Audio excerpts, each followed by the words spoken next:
Good up. This is Channel 253.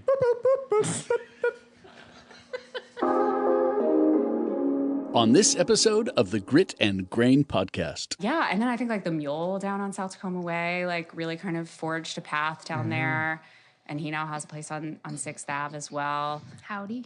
Howdy Bagel is like obviously huge. The church, man. Church is great. Yeah. Love church. Radner's, the burgers. I'm a fan of Radner's. Sort of like sometimes I get mixed reviews from people about Radner's, but I think Radner's does a kind of modern smash burger really well. I have not heard a mixed review from that. That's crazy. Oh, every once in a while I hear somebody say like, oh, and I'm like, must be you. Yeah. That sounds like a personal problem. Channel 253 is member supported. I'm producer Doug Mackey, and I hope you will show your support by going to channel253.com/membership and join. Thank you.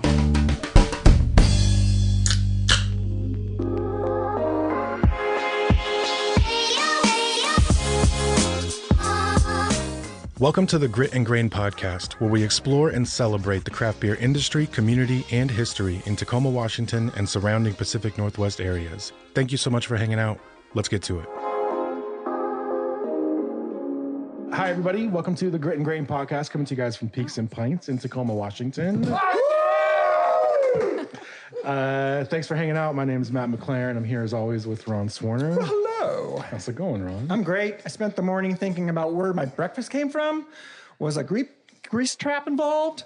And whether the city would fine me for eating it too close to a storm drain.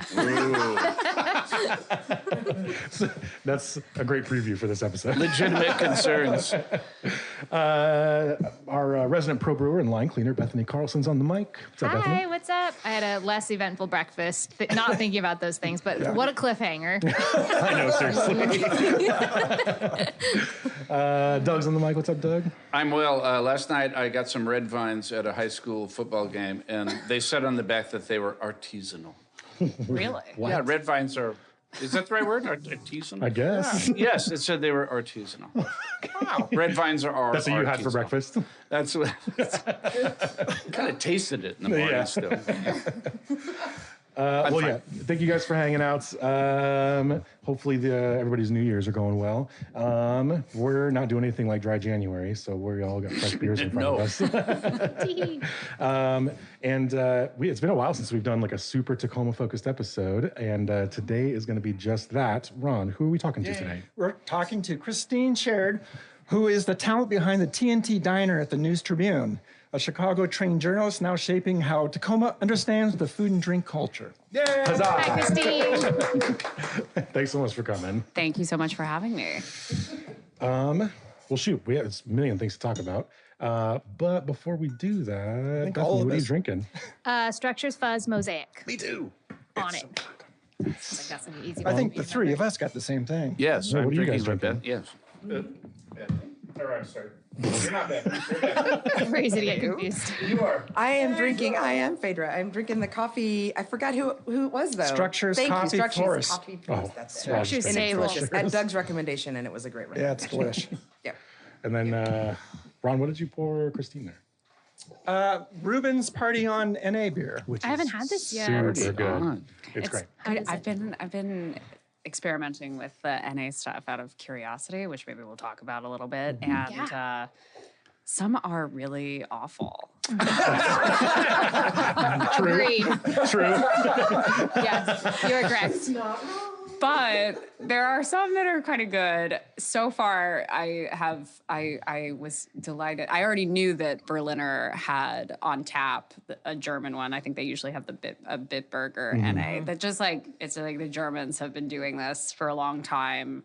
I don't even, to a certain extent, it's like, I don't know why we're trying, but maybe I hope that this is good, because, yeah. Have you had any yet? No, I didn't. Go for it. I just take a live sip. On do it. YouTube right now. They're doing a lot of cool, everyone's doing a lot of cool stuff with NA. Oh, that NA sounds things. Oh, see, that's nice. And that's an IPA. I've had a couple, like, God, I don't want to bash them, but it starts with a P. O'Doul starts with a P? Silent. Sorry. Dude, I'm flipping through the Rolodex in my head trying to find out who you're talking about right now. I think it's like a national I got it. brand. Gotcha. Yeah. And it just it tasted like a hop water with a little bit of extra like sugar essence. Sure. Like those kind of slightly juiced sparkling waters, which I also don't care for. I'd rather just have a regular sparkling water. Like the S word, the S company. Which one's that? I don't know. Oh, maybe now I don't know. But Episodes they're in code. I know, seriously, it's all a mystery. We're only going to say the first letters and everything. No shots fired on this one. It's too early in the year for that. So was N your first journalism job? I got it. The local N, presumably is what you mean. No, I sort of took a circuitous path to full-time journalism, I guess you could say. And I won't get into all the details, or I'll try not to. But right before I took the job here in Tacoma, I had been writing about kind of what I call like big food for trade magazines, about like packaged food, snacks, candy, and cocoa, which is kind of interesting. I got to attend a lot of big like trade shows and equipment showcases and conferences and things like that, which is cool, but it sort of like made me hate food a little bit, which is the opposite of why I do what I do. Good training, but I knew it, like my heart wasn't in it. And basically like when I got a job doing that, I started looking for other jobs, which is how I ended up here in Tacoma.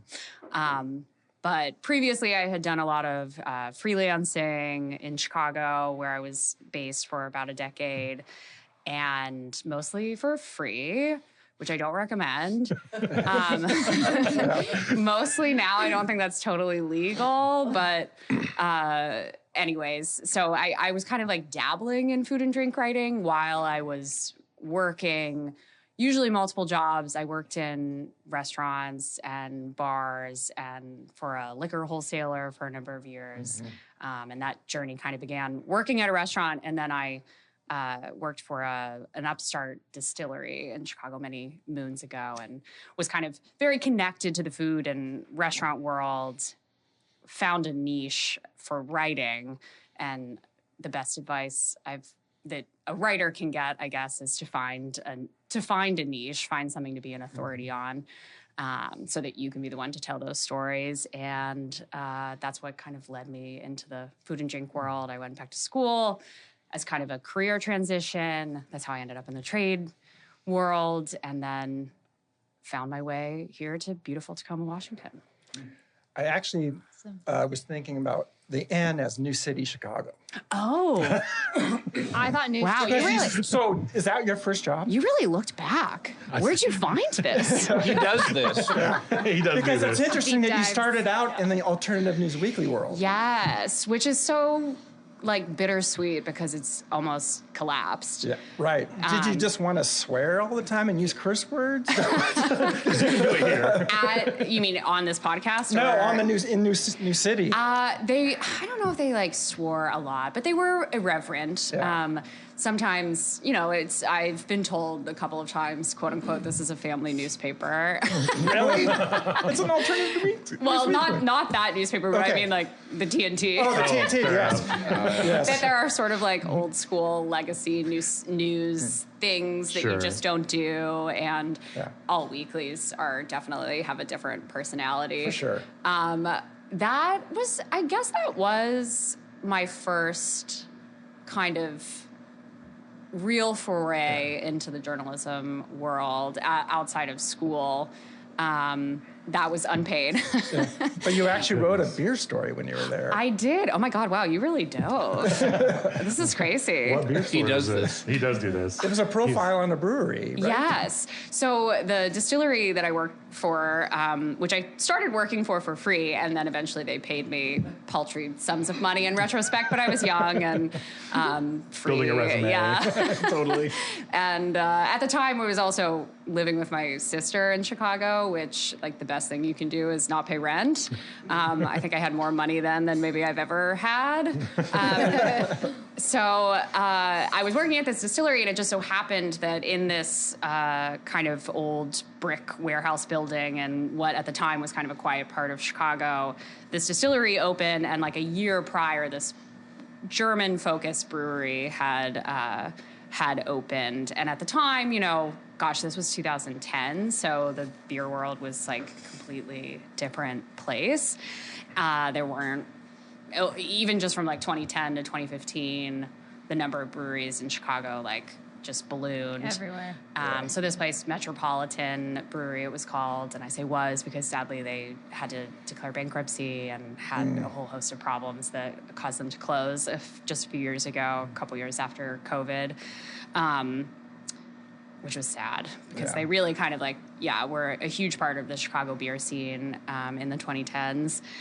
And I did. That was probably my first like big story, and it was an idea that I like pitched to the editor, and he liked the idea of it, and I sort of studied photography as well, photojournalism. I've always been more of a writer, but kind of did that in school as a challenge, and having those skills kind of led to a whole host of things in my 20s that wouldn't have happened otherwise.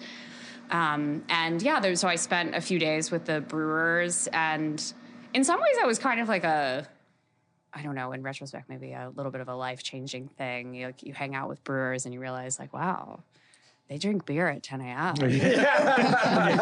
Just like one, you know, when the bottle machine doesn't like properly cap, you know, they moved on, and we're like, oh, well, it's 5 o'clock somewhere. So I was about to ask you if you had any revelations hanging out with a brewer for a few days, and I'm glad that was the one.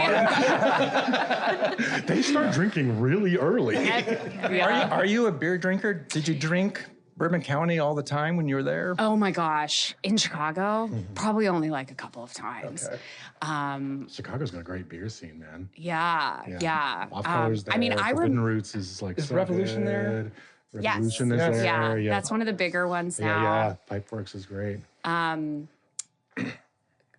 Gosh, sorry, I just totally lost my train of thought. Drinking beer while you were in drinking beer. Yeah. But I was like there in real time when Goose Island was sold for what later turned out to be kind of a small amount of money, we learned shortly Compared to thereafter. Ballast Point? Right, Yes. exactly. And then Goose Island kind of, you know, at that point, the beer scene in Chicago had become, you know, just awash with other small breweries that were all kind of doing something different. And I probably only had Bourbon County a couple times because it was also kind of hard to get. You sort of had even to be in Chicago, like you had to be on top of it.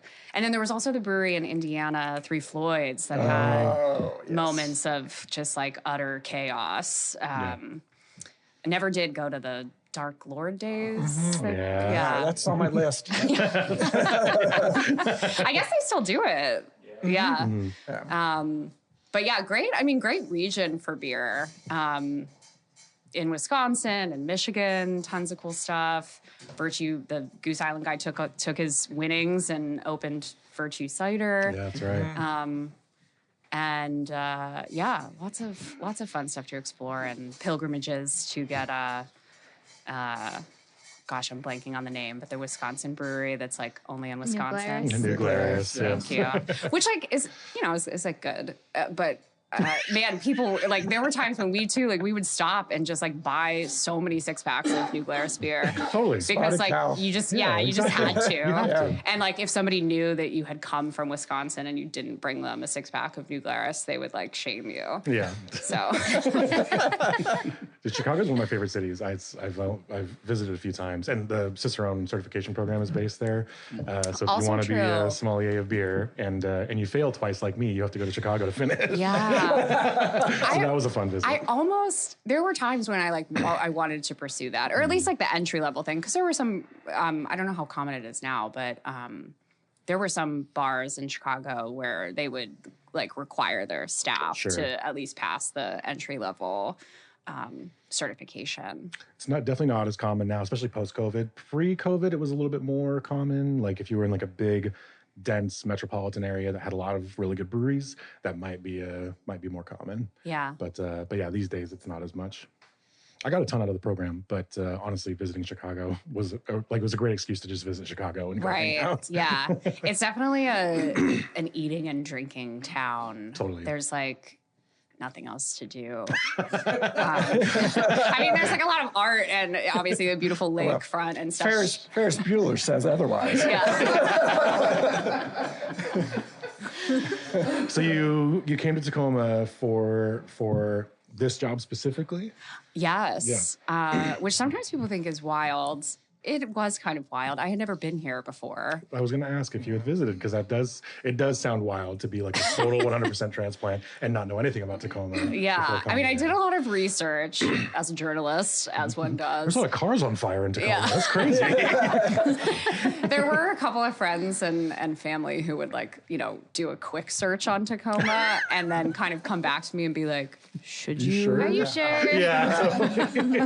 Fair enough. But I have been living in a city since I graduated from high school and like kind of have never looked back and don't foresee myself ever not living in a city. And I think that has kind of like teaches you that, everything is relative. Sure. And It's never as scary as people say. Yeah, it never is. Walked alone in plenty of places and thankfully have. Speaking of scary, you got here and 4 months later, COVID hit. Yes. Yeah. That must have been tough. I definitely thought I was going to get laid off, but wasn't. To the company's credit, they made a commitment to not lay off newsroom employees in that moment, and didn't. There was like some restructuring in like the ad departments and things like that, kind of higher at the corporate level. But yeah, it was a crazy time because I had moved here to cover restaurants essentially, and suddenly all the restaurants were closed. Yeah. And if you've been in the industry or you're connected to the industry, I mean, now looking back, it feels like a dark black hole. But it was like heartbreaking, even as a newbie to the area. A newbie to the area. I mean, I remember like walking down. I was living off of 6th Ave at the time, and just like the idea of just like chairs being turned upside down on tables, just like forever. And you were kind of like, I don't know when these chairs are going to come down. That's a heartbreaking image. Yeah. Like it wasn't just for the day. And, I wrote a lot about the, kind of twists and turns. Yeah, of 'cause what your background in labor and policy and all that. Yes. Yeah, it really came in handy. And I think, it's when I sort of look at it now as in the moment, I like really thought that my journey in Tacoma was going to come to a quick close. And at the time, my partner was working for a school and hadn't actually moved here yet. We had like planned that he would move in June. And then that whole idea sort of became very complicated. Sure. But it sort of allowed me to come closer to the Tacoma community much, much faster than I actually think would have happened. Maybe we'll get into this a little bit, but I, still kind of wonder, like, when do you become a Tacoman? when do they let you in? That's a good question. Very good question. Yeah. When you're born at Tacoma General Hospital. Yeah. not any other hospital, too. Okay, I'll volunteer a fuck-up story at the end of this related to this. I have one too. But yeah, I do kind of think like there was a little bit of trepidation of my being an outsider. And I think like the Chicago on my resume maybe was a bit off-putting to some people. But I'm not from Chicago. I'm from Pittsburgh, which is kind of like Tacoma in a lot of ways. Sure. And when I was doing my research, that was like something that I sort of told myself.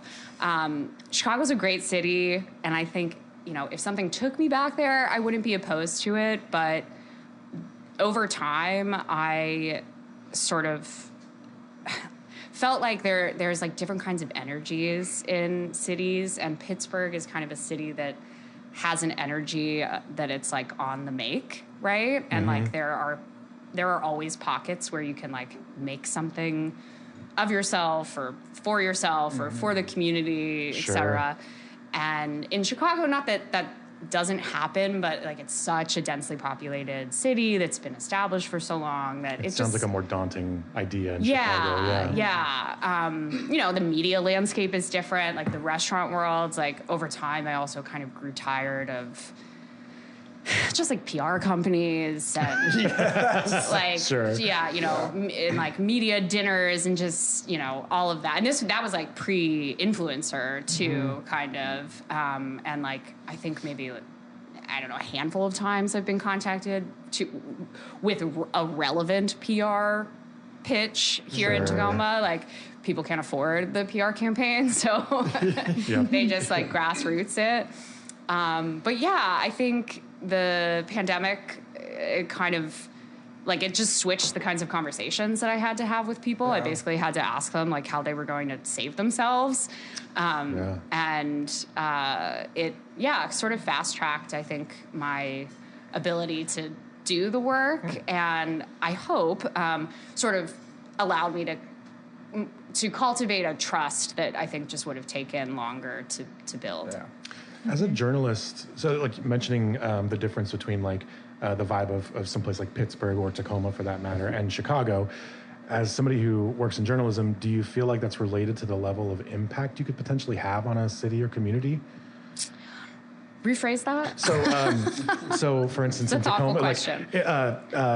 If you're a food writer in Chicago, but it's very dense, there's tons of stuff going on, there's big important, it sounds like the wall is higher if you were trying to make an impact on a community in a place like Chicago versus someplace like Tacoma or Pittsburgh. Yes. As a journalist here, you probably have potential for much greater impact on the community versus someplace like Chicago. Do you feel like do you ever consider that, or does that like contribute to the difference between those two places, those two landscapes? Totally. That's a really thoughtful question, and I think is very valid, and is like part of the reason that I sort of was looking elsewhere. I had kind of tried to break into the Chicago food writing scene. And at the time there were a lot of options. And I did like interview for some things. At the time I didn't have sort of like daily filing experience. And that was kind of can be like a make or break. Like, are you capable of like filing a story every day? Sure. Even though I had the chops in theory and the background knowledge. And so the freelancing world was sort of like, I mean, it was the pay when you did get paid was pretty awful and insulting, actually. But you were also competing against, staffers at a lot of these publications, including like Eater, which has sort of gone almost belly up. It still exists, but it's a shell of its former self. And is Chicago West still around? No. Gosh, so sad. Yes. That was kind of Chicago West was sort of like my, I don't know, a little bit of a breakthrough. I never got paid, but I got to go to a lot of cool things and sort of pitch. They were very open to all sorts of ideas, and people read it. It was like a truly well-read, very local, just online news site, and it was, I think, owned by hope I'm maybe fact check me on this. I think it was owned by the people who own the Cubs. And they were just like, nah, one day. And it was like heartbreaking. But then some of the reporters broke off and started an outlet called Block Club Chicago that still exists. It's a nonprofit newsroom. So it sort of emerged in a different form. There is a LAist and Gothamist in New York that still exist that were acquired, sort of melded into the local public radio stations there. Okay.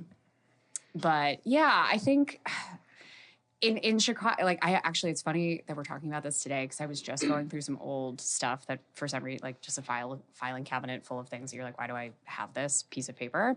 And it was an old notebook that I had literally been carrying around since like 2006. There was like stuff from high school and then college and then after college.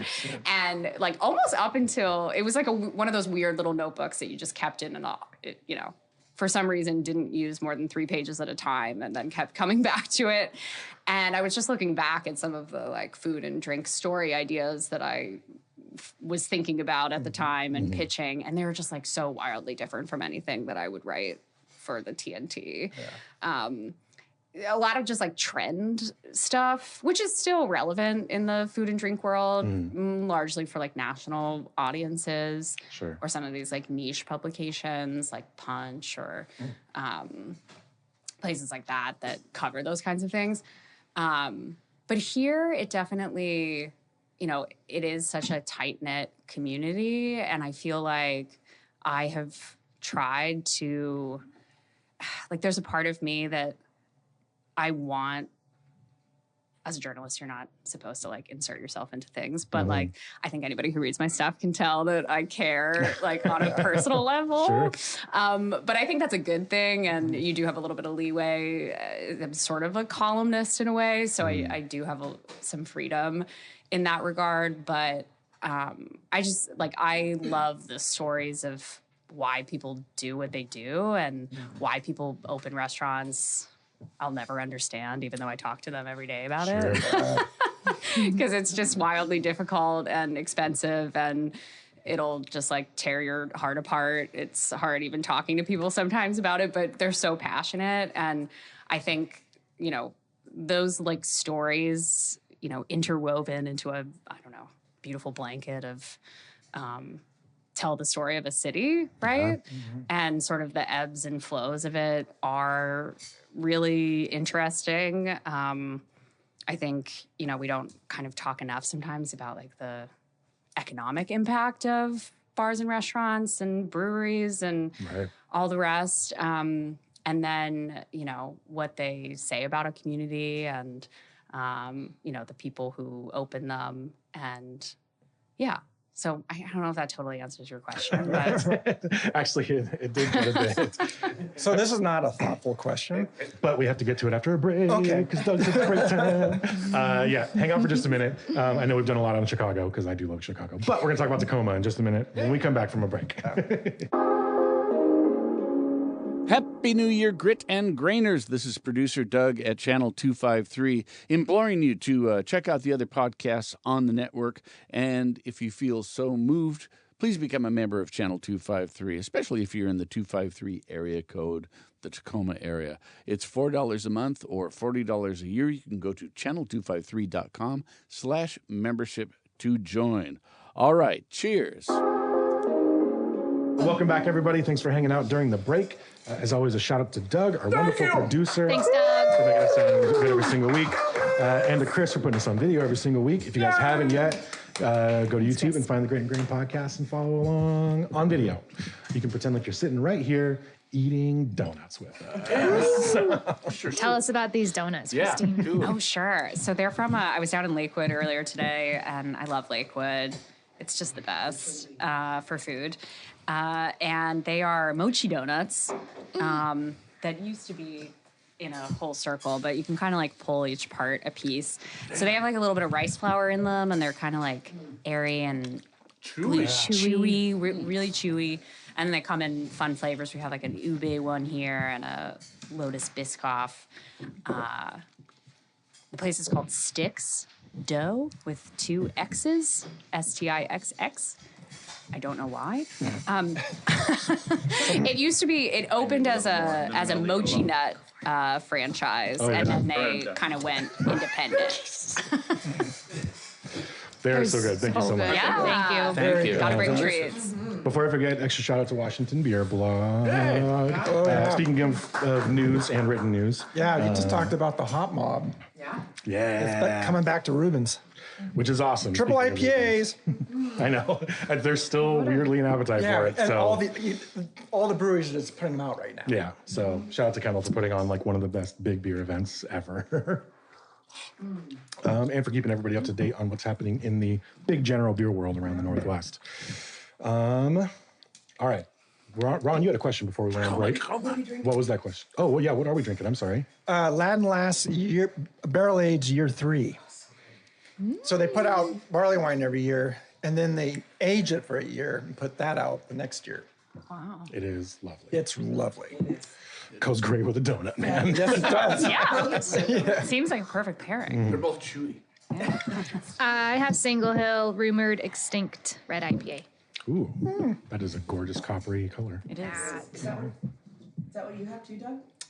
No, I've got the Colshan Brown Ale. What's the name of it? Or Amber Ale. Sorry, Amber Ale. Yes. Oh, the local amber. Local Amber. Yeah. It's very good. Do you have the repository of all 1,000 labels plus 1,000 per year? I guess I do in drink your head. I do drink and look at a lot of beer. It's all just a blur. Yeah. Your question. Shit, now I forgot it. Oh, no. It was a Tacoma. You said it was a Tacoma question. Oh, yes. Okay, so after COVID, Tom Cruise saved movies. What restaurant in Tacoma saved the restaurant world? What opened up right after COVID that everybody got excited about and jumped back in? That was that opened after COVID. Yeah. Wasn't open Right. kind What- of during or before. Yeah. Is there a restaurant? Good question. That is a good question. Because we were years away from Woven. Yeah. And what was- Which is cool Yeah. for Tacoma and the Puyallup tribe, obviously. Anything in the Reston area? Gosh, I don't think so. Okay. A new opening. Is there something that you want No, me to say? I love that answer though. Yeah. Definitely. I can't think of it. There really actually aren't that many restaurants up in that area. Even if you include kind of the 51st and Pearl, little Ruston corridor, there is a new place there that is kind of just a everyday sort of bar, the North End, that was a years in the making process, Yeah. but that place is open and they have a stage for live music, which is cool. Is that the old casino? It's the old showboat. Yeah. Oh, the old showboat. That's before my time. Old showboat. Yeah. Lots of grunge bands. Oh, interesting. Yeah. They did a lot to the building. It looks new on the outside kind of too. It did not look that new before. No. Yeah. I mean, yeah, and then also the just kind of confounding city of Ruston. Why do you exist? Been asking myself that for years. Am I man. allowed to say that? Sure. The showboat used to be the place where you'd anticipate being pulled over by a cop 30 minutes later. Yeah. Yeah. Well, Ruston in gotcha. Same with the blues bar there. Yeah, Coles. Coles. They're still When it was Coles. they're Yeah. still at it. But yeah, they now they can't sell liquor after. I was just going to say they did it for the curfew. Yeah, They're a city, so they can set a exactly. curfew. Which, again, only impacts a handful of businesses. Marzano is closed by then, so they weren't impacted by it. But, Kohl's, there are people in Kohl's after midnight, and there are people at Unicorn, which some people say is the maybe Unicorn. because The of that. Unicorn. It was The things that happened. Target. The catalyst for this whole thing. But then it also impacted the Silver Cloud Hotel, which I think is really unfortunate. I mean, a hotel, who's been in a hotel bar at 1 a.m.? Yeah. All of us, Yes. probably. Not getting into too much trouble. Because of beer festivals. Yeah, because of the, But yeah, no, there's not that much up there. I mean, I guess I would maybe say Field Bar. Ooh, That's a great answer. Yeah. That's a good call. I love Field Bar. So do I. Yeah. I think, and they kind of also, I was just talking to somebody about this, that they, didn't necessarily intend to be a restaurant, quote unquote, at first. That wasn't the owner's original intention per se. Like they were going to have food, but it wasn't going to necessarily be what it's become. But the timing of COVID ran into his kind of wrapping up the construction in this really beautiful old brick space. And he turned it into a bottle shop and kind of kept it that way for a while until it felt safe and appropriate and like made sense. Wasn't he doing cocktails to go too? He was, which was also an interesting kind of like policy story to write about. I love stuff like that. Yeah. If I could like only write about like Washington State liquor policy. Yeah. And sidewalk sitting. Yes. Little forts on the street. So I think the question, it might not be one particular restaurant or a couple. I think different neighborhoods, like 56 and South Tacoma Way kind of exploded, and like McKinley kind of popped up and got a few more, exciting things kind of happening. So I don't know if it was necessarily one or two spots, but maybe just different areas in the city that started, kind of you're hanging close together because it's COVID. You don't want to go a bunch of different places, and so it just kind of I don't know. I felt like it just expanded kind of the neighborhood theme. Right. Yeah, no, I think that's a really good point. South Tacoma Way, looks different than when I got here in 2019. Totally. Yeah, totally. And I think a lot of credit to, obviously Dawson's has been there for a long time. Love the dad bands there. I call them dad bands, but... But I think, I don't know, I kind of once, I won't... there's a Bills fan in my household. R.I.P. It's so sad. It's just like they're just heartbreak. You're really screwed.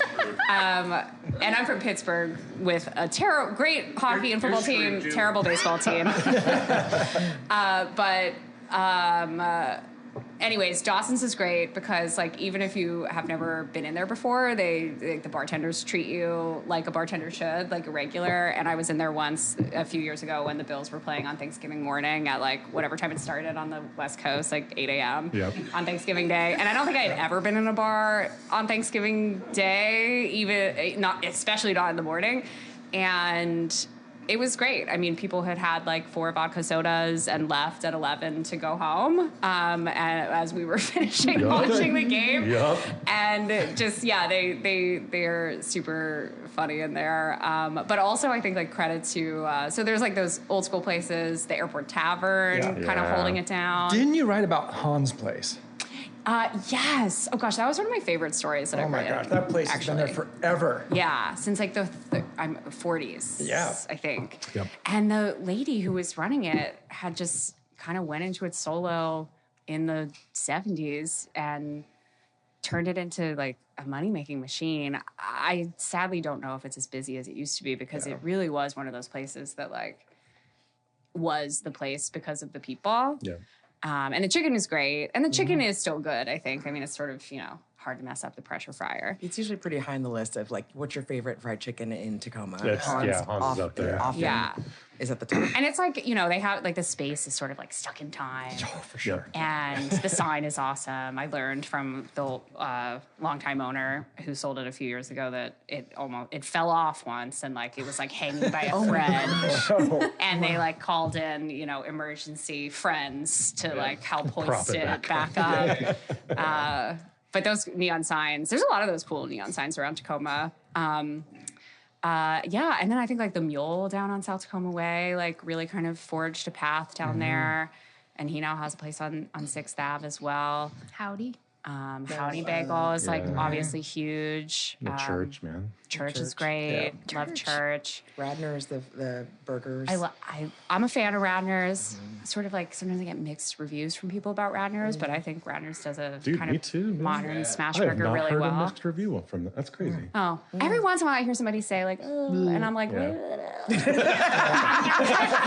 you." Yeah, that sounds like It's a personal problem. Well, okay, so on that subject, do you have, just because I feel like this is something listeners might want to know, do you have any highlight dishes in Tacoma? Like in the years you've been writing, is there something that like sticks out as like, God damn, this is the dish? Well, I don't mean to bring them up again, but the moose toasts at Field Bar are a favorite. Sure. They kind of like rotate with the seasons, and they're always on a different house-made bread, and just kind of is like, it's a simple dish in a way, but there's like a lot of prep work that obviously goes into making a like chicken liver pate or what have you. And then sometimes they do like a salmon mousse. That's one that I think is kind of maybe indicative of like the new Tacoma. Sure. Some people might not appreciate that, but I was going to say, what is New Tacoma? do you want me to talk about that or continue with the dishes? So, cool. You're like, you got 2 long answers. Yeah, dishes first. Gosh. I'm curious if you guys have an answer to that. I do. One thing that I wish were a dish here that I don't understand why it isn't are oysters. Yeah. There's like places you can get oysters. Yeah. Ron goes to Hood Canal. But Yeah, I was going to say, you kind of Hama. right. got to drive an hour and 30 minutes. Yeah. Which is like Every December. Yeah, I mean that's kind of one of my favorite parts about living in Tacoma is that there's so much access, Totally. and it's actually like more accessible to a lot of that stuff than Seattle. Like we're an hour closer to it. We're an hour closer to Rainier. We're an hour closer to the Hood Canal. We're an hour closer to the Washington coast.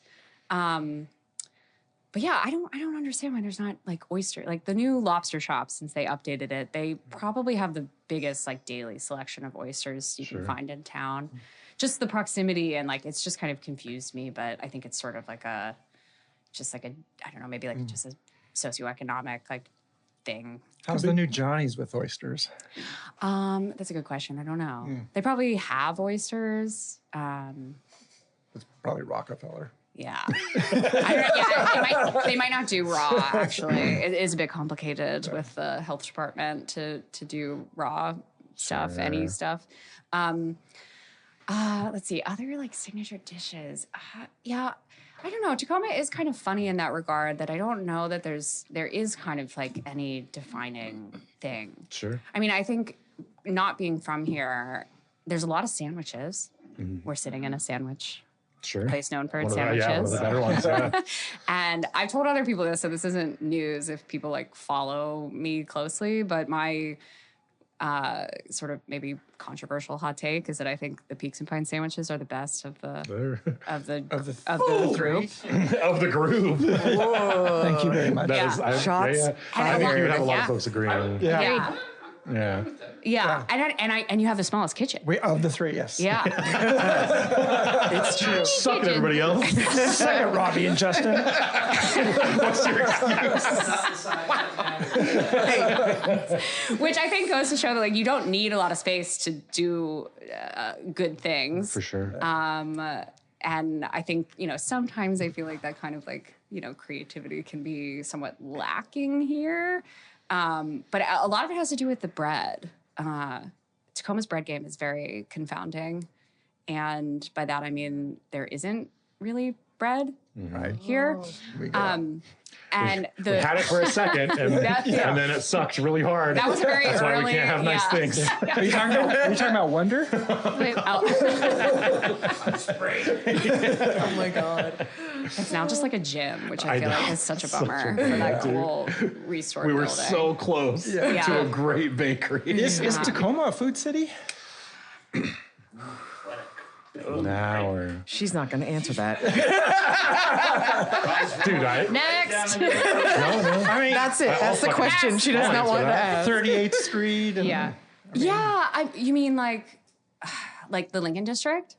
The Lincoln District is great. I wish more of the storefronts would like fill in. I feel like that neighborhood is really kind of right now is in a moment of like true transition that in maybe even as near as 3 years, but like 5, it'll be a lot How about different. Pacific Highway in Lakewood? I mean, yeah, Lakewood is a food city. I don't know how. I don't know what the. I don't know what. Like what? I don't know what the That percentage. was so quick. Insane. Yeah. You have the floor. I don't know the exact percentage off the top of my head of like the number of like businesses. I know that service businesses are the biggest like sector of businesses in Lakewood, which kind of makes sense. For a lot of cities, that's true, actually. But just like every other business is a restaurant, and like the Korean food in there is incredible. That's true. But And- Taco's closed. How It's can gone. I It know. It's devastating. Rocky took it away. So awful. Korean food You is a can good still answer. get Though. That's you can Yeah. get it on the that's truck, great. but it's not the same. And but there's also like really good Mexican down there, Totally true. and Salvadoran, and Absolutely. there's a really kind of great mix.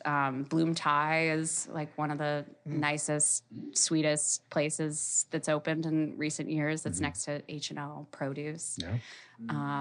Not on the main like liquid drag. Oh, sorry. How about this? What would you like to see more of in Tacoma for restaurants? And yeah, like what would fill that any gaps of like maybe not being quite a food town or city? Like what would fill the gap? And I don't mean to say that it isn't. I mean, like every city is a food city in a way, right? Because there are always a lot of bars and restaurants. But there's something about places here, and in my few years here, I feel like I have kind of circled around a theory. Like it's a working theory that changes every day. Sure. But so many of the businesses here are pretty much every business, with a few exceptions, but you can kind of count them on like one or two hands. The exceptions, that is, are like truly built from the ground up by the people who own them. There's not like kind of outside money coming in to help do like huge expensive build outs with like fancy trendy furniture and lighting and whatever. Like they're very grassroots projects, which I think is Tacoma's greatest strength. And I think people who come here from nearby or from afar, that you can kind of sense that right away. And I think that's the cool thing. Every place has something unique to offer. I mean, I like can't imagine a place like Howdy Bagel being anywhere else, or like the Church Cantina, or Cider and Cedar downtown is like a great example of a very kind of cool, very Pacific Northwest place that like feels like it could only happen in Tacoma. Sure. But I think coming from Chicago especially, I feel like I was sort of spoiled in what I've come to call like the middle housing of restaurants. Places that are kind of could be schwanky enough if you want it to be that, that you could go and like have kind of like a nice little plate at the bar with a cocktail or a beer or whatever. And you could go there for an occasion, but it's also like a neighborhood place that you could go all the time, and a place that like you kind of want to return to, that isn't crazy expensive, where you're not going to spend $200 on two people, but that isn't like, no offense to sandwiches, just a sandwich. Sure. Right? Or just a pizza. There's a lot of pizza. Pizza boom. A lot of the breweries making pizza. Good pizza. Everybody makes a different kind of pizza. We were just talking about that. But yeah, I think like that's kind of, and people doing like creative things, but in a setting that's like cool and casual, sort of and I think there's like such an appetite for that. Sure. I mean, I always use them as the example, and like industry folks sort of hate having to use it as the only analogy, but like Wooden City is busy every day. Yep, that's the one. You cannot. And you can get away from under $200. Yeah, it's like it's a value. It's reliable. It's good. You can just go in there and sit at the bar. You could go in there and have a whole dinner. I mean, I think it'll be really interesting to see like how that all kind of evolves when they're moving into a bigger space, theoretically this year, if crazy things don't happen. Right. And then they're going to do something different in that space on Pac Ave. But I think like they're a testament to the fact that there is an appetite for that kind of stuff here. And it's not that people haven't tried to do that, but it's just like,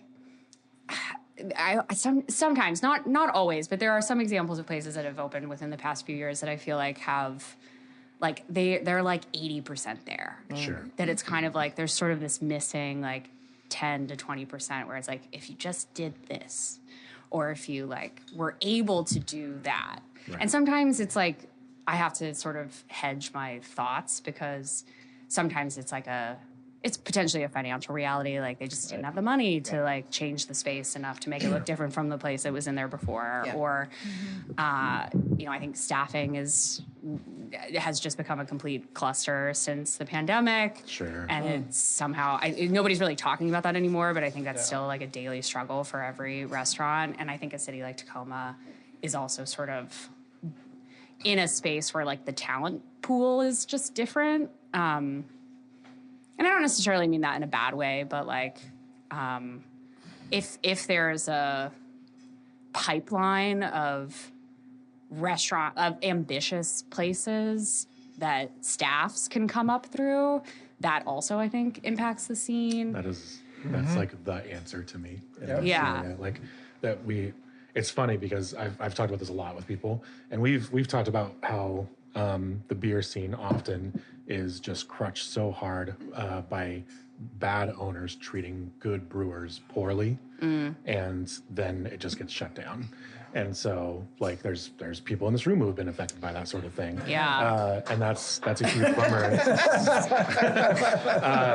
It's certainly not just a Tacoma problem, but what's interesting is the food scene in Tacoma. You can kind of trace that sort of history through like specific restaurants that have been open and have been a breeding ground for really good young cooks who now a lot of Tacoma might know them by name, but they started off in restaurants that were, you know, run relatively poorly compared to maybe what's there now. Yeah. So you kind of don't have sort of the sort of chef's university spots, the places where people can kind of cut their teeth and learn.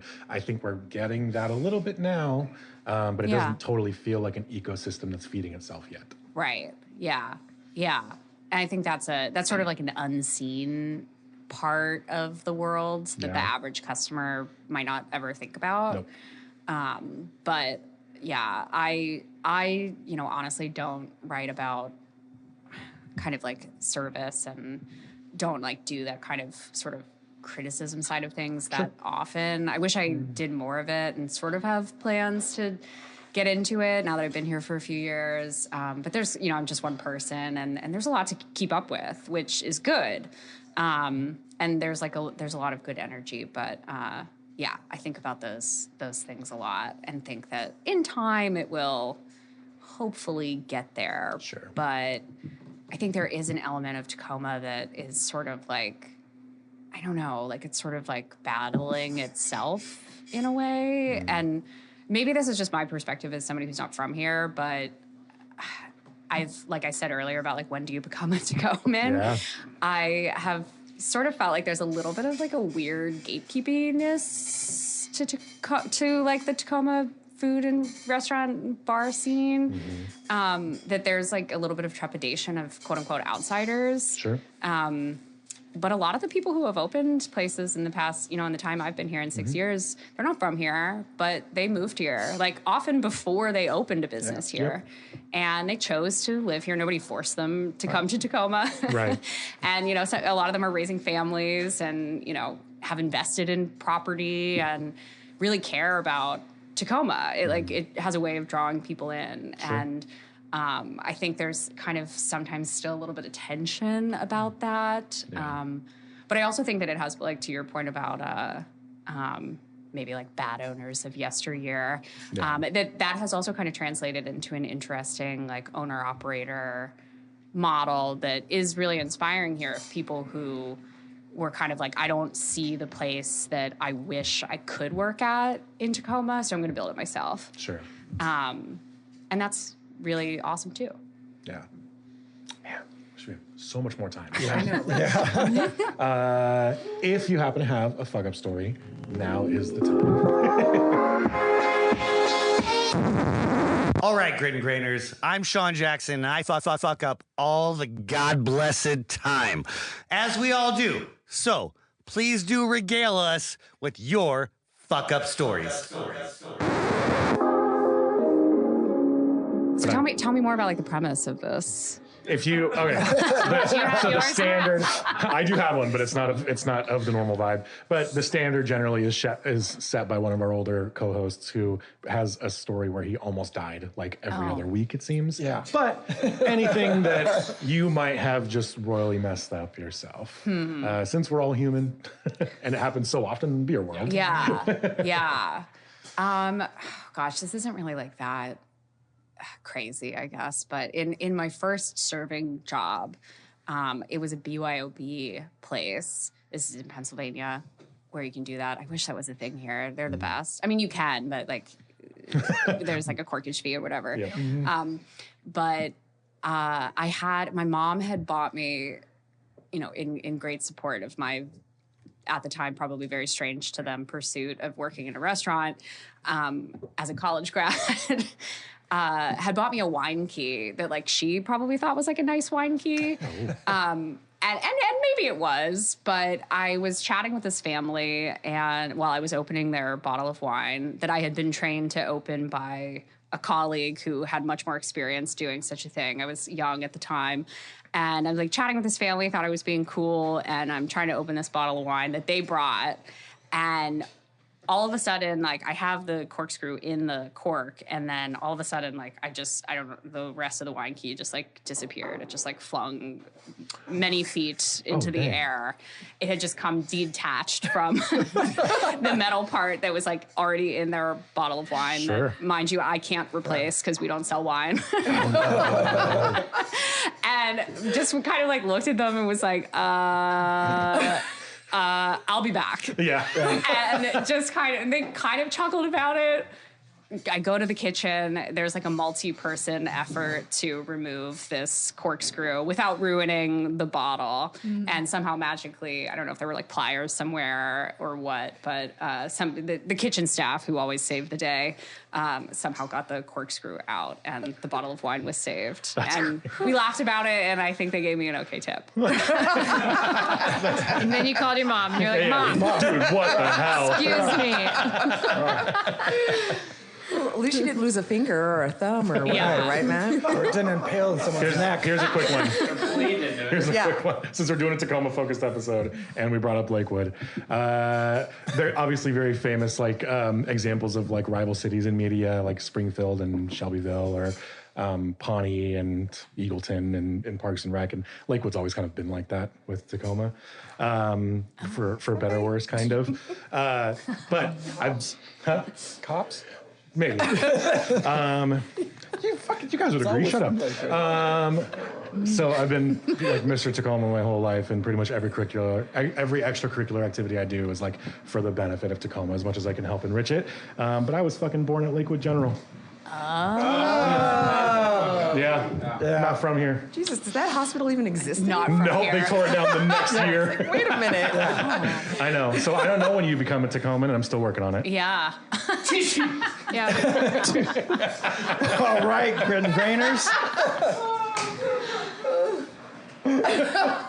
All right, Grit and Grainers. Email us at cheers@gritandgrainpodcast.com with your comments, opinions, and your best Tacoma food and beer revelations. The moments when a meal or a pint didn't just taste good, but suddenly leaned across the table, grabbed you by the collar, and whispered the entire city into your ear. A dive bar burger that knew your secrets before you did. A scrappy little tap room that became your unofficial town hall, confession booth, and emergency therapy session. The beer that didn't just refresh you, but reintroduced you to where you live. We read and drink everything we read and drink everything you send, and we'll try to respond as fast as we can, if not online, then on air. You can subscribe to Grit and Grain on Amazon, Apple Music, Spotify, Google Play, and iHeartRadio, and please leave us a review. Also, check us out on Channel 253. Oh my gosh. And gritandgrainpodcast.com. Follow us on Facebook, Instagram, and YouTube for episode notes, beer news, and a public service announcement for the unsung, unholy, stainless steel beast lurking beneath every kitchen. The grease trap. The gurgling, bureaucratic swamp creature where bacon fat goes to confess its sins and city code goes to sharpen its knife. If this podcast is not what you expected, please alter your expectations. You have to ask yourself whether the true villain of American dining is not inflation, not Yelp, not TikTok, but the rectangular metal box quietly deciding which restaurants live, which restaurants drown, and which ones just gurgle into the night like ghosts of brunch past. Because somewhere between the fryer and the floor drain is where Kristine Sherred learned that reporting isn't about trends. It's about infrastructure, survival, and why your favorite noodle shops closed for plumbing reasons and never came back. Oh. No such thing as a bad time to visit Tacoma. No! No such thing as too much barley wine. Woo! Tune in next Friday for more sweet chatter. Cheers. Cheers. Thanks, Christine. Thanks, Christine. Thank you for having me. Thanks again for tuning in.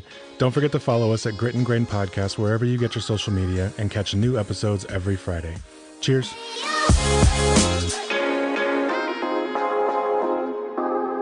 Good up. Channel 253 is member supported. I'm producer Doug Mackey, and I hope you will show your support by going to channel253.com/membership and join. Thank you.